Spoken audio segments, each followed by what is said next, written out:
Welcome into the studios today, Melissa Brantley, and Melissa is with South Central Health District. Of course, most of you know that, and you public information officer, you've been putting out a lot of information, and people real inquisitive since we had the vaccine show up this past week, and the first shots being given at Fairview Park Hospital. Melissa, how exciting is that? Very exciting, yeah. When I started seeing the pictures from the hospital, honestly, it brought tears to my eyes. I'm not gonna lie. It's, you know, I think we've been in this for 9 months now, and it's like you see the light at the end of the tunnel. Now if people will just take it. But it's very promising. I think especially in the last week, we've been hit so hard locally that we know this is something that can turn everything around for us. And I think that that's exciting. Especially right here at Christmas. It's kind of like the Christmas miracle we all had hoped for. Yeah. And you say people have been really hit in the last few weeks. Speak on that just a moment. Yeah, our cases have gone up dramatically in the last, I would say, week to 2 weeks, which we felt like would happen after the holidays, with the Thanksgiving holiday and just gatherings between Thanksgiving and Christmas parties, things of that nature. We've had a significant increase in cases. We put out our weekly report, which came out late last night, and there were over 500 what we kind of consider active cases. So they're cases that have happened in the last 14 days. Yeah. And that's the highest number we ever had. Last week it was in the low 300s, and it was over 500, which, you know, it's always shocking when you see that number, but I figured it would be a really high number just based on the caseload that we had last week, and that continued over the weekend, and that looks like it's going to continue today. It's just a lot of cases. We're waiting to see how that's going to lead, or if it will lead to hospitalizations. It usually takes about 2 weeks from the time the cases start to surge like that before we see the hospitalizations surge as well. And I'm very hopeful that won't happen, but it very likely could. Our cases surged back in the summer. It was actually in August that we had, actually late June, early August, that we had so many cases, and this is numbers that are much higher than that. So, you know, one thing we are trying to get the public to understand is we have to do something now, or we will have, you know, overload on our healthcare system. And so we're trying to, you know, keep that from happening. And that's why we urge the public, especially during the holidays, to social distance as much as you can, particularly with those elderly, those immunocompromised individuals. Protect them as much as you can over the holidays. And obviously it's not ideal. You know, my family were looking at how can we do things outdoors to spread out and be safe, and it's not ideal. Of course, we all want to go in and have our regular Christmas dinners and Christmas Eve dinners and family gatherings and things like that, but if we can do it and make it through this Christmas, then next Christmas we can enjoy a normal gathering. You know, it's just we've got to get through the next few weeks. So, yeah. Tell us about what you've seen in the hospital right now as far as honestly, since you know, I don't know what the hospitalization rates look like right now. You know, we're just dealing mainly with the newly diagnosed cases. But where does one be tested? Where can you be tested? Yes. You can go to most of the healthcare providers in the community are doing testing. Public Health is offering free testing over at the Nazarene Church on Tilbury Street. What are the hours? Our hours are Monday through Friday from 9 until 2. We're also offering rapid testing for individuals who are symptomatic. So if you come to the church between 9 and 2 and you say, look, I have symptoms for COVID, we'll do a rapid test right then and see if you're positive. If it's negative, we'll go ahead and do the PCR test, which takes a few days to get back. What's your average on that right now? The percent positive is almost 10%. So about 1 out of every 10 cases are coming back positive. Last Monday, we tested around 300 people. So you can kind of figure out how many positive cases we got out of that day. How long does it take to get the results? 2 or 3 days? It's actually about 48 hours to 72 hours. For a while, we were getting tests back the next day. But with the number of people being tested right now, especially before the holidays, the turnaround time's a little bit longer. So Hey, about 2 to 3 days. Hey, we're speaking with Melissa Bradshaw. We'll take a short break and be back. We want to talk about how, if you have a pre-existing, how you can get in line, what the steps are for you to be able to get the vaccine. So stay with us. We'll be right back. When the power's out, you're out of business. But with natural gas, with the City of Dublin, when the power's out, you can still cook on your gas stove or shower with your gas hot water heater or even fire up the grill. Plus save money every single day because natural gas costs half the price of electricity and propane. Start saving today with the City of Dublin Natural Gas. Call Brad Grimes at 277-5048 and you'll never be out of business with natural gas. So Melissa, you have a pre-existing. You're not already in touch or with someone. You're not in a nursing home, which what we understood is healthcare frontline, nursing homes, and pre-existing. Is that right?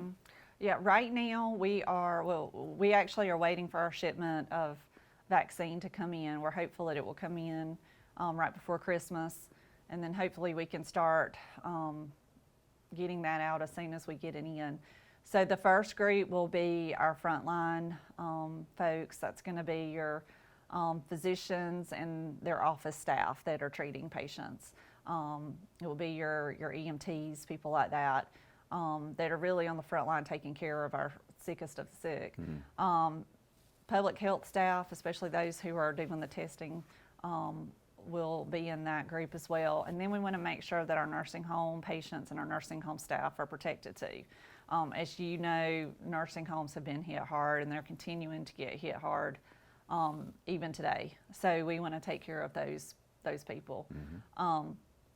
After that, the recommendation that I actually saw this morning that will probably come out from the CDC today is 75 and older with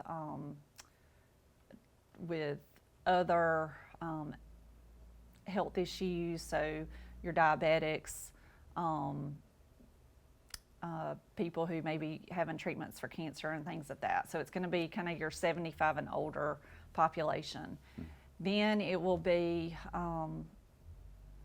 anyone who of pretty much any age who has some pre-existing conditions like diabetes, asthma, and then anyone 65 and older, regardless of health issues. So they're still fine-tuning and tweaking that. We know that most likely when we offer the vaccine to the public, it will be in a drive-through scenario, kind of like we've done with the testing out at the church. So we just ask the public to stay tuned to social media, keep following our Facebook page. I know I got called this morning that someone was wanting to get on a list. We don't have a list right now for people to get on to get the vaccine. Right now we're really trying to work with physician offices and dental offices in the community to make sure that we have their staff vaccinated first. And of course we're working with our nursing homes and their staff to make sure they're vaccinated. Once we get all of those done, then we can go into the next phase, which is our elderly in our community. And most likely it will just be you show proof of your age and get the vaccine that way. So we're still fine-tuning all of that.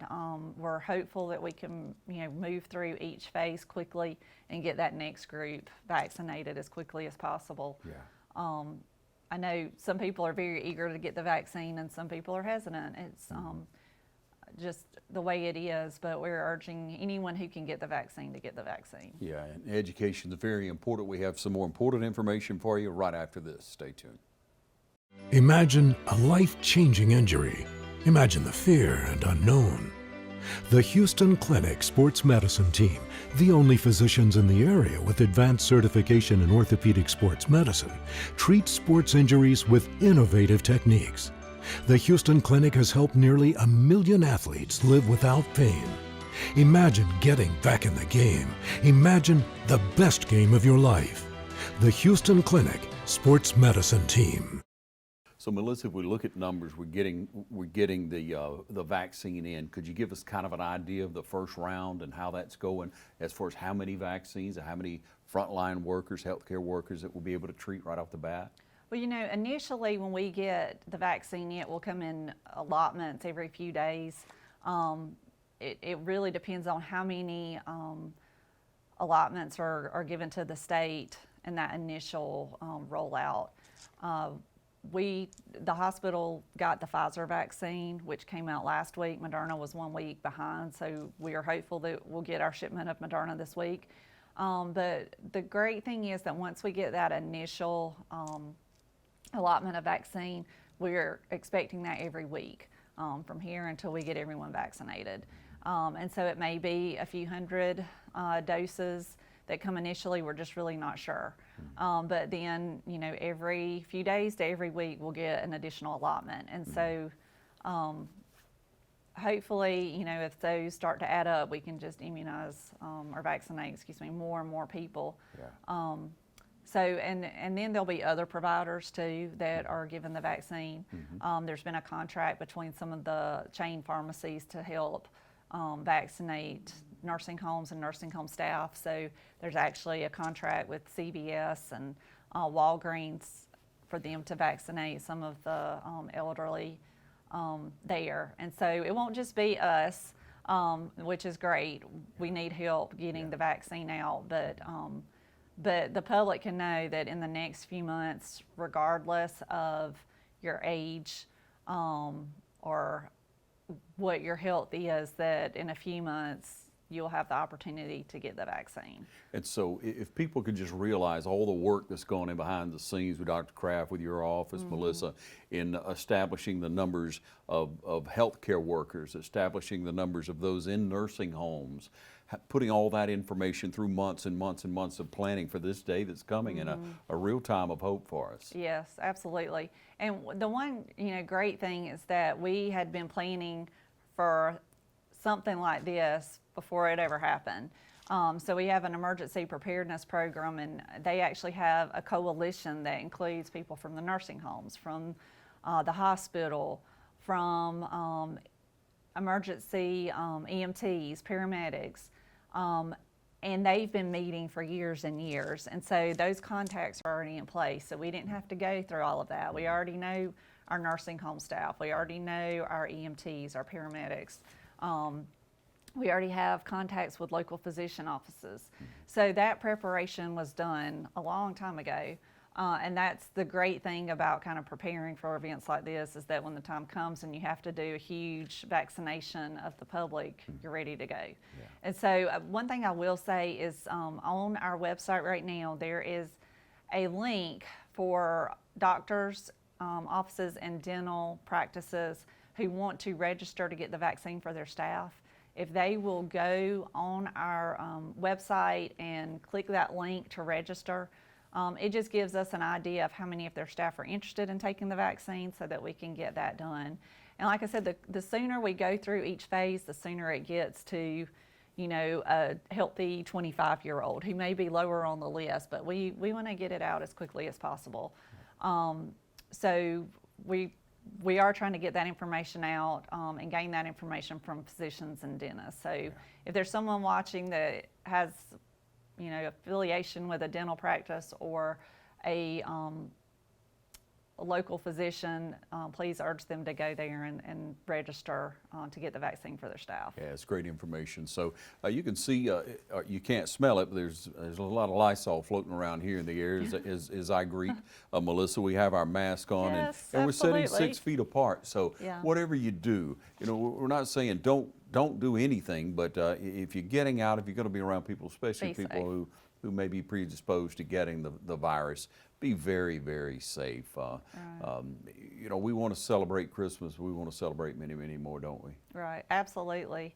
I think we do what we have to do now so that next Christmas we can enjoy it with everyone, and nobody's missing at the table. So, you know, it's just putting our needs and our desires aside this year so that next year we can have Christmas the way we want it. Yeah, thank you, Melissa. Thank you for the information. Thank you, for what you and your office do, South Central Health District. Keep up Thank the good you. work. Merry Christmas. Thanks. Merry Christmas to you too.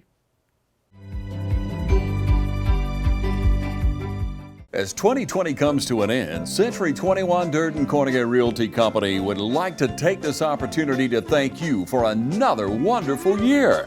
And on behalf of the agents at Century 21, including Benny Helton, Beverly Forbes, Brian Howell, Charlene Lamp, David Deeves, Delton Lamp, Jay Brantley, Jennifer Brantley, Jim Jarrett, Raina Dubberly, Ruth Watson, Sarah Kobe, Charlene Brantley, Yvonne Robertson, and broker George Durden. Thanks for another great year. If you're buying or selling a home, commercial property, or land, call the professionals at Century 21 Durden Cornegay. For more information, log on to c21dublin.com or call us at 272-1535. Century 21 Durden Cornegay, broker George Durden. Wishing you a Merry Christmas and Happy New Year.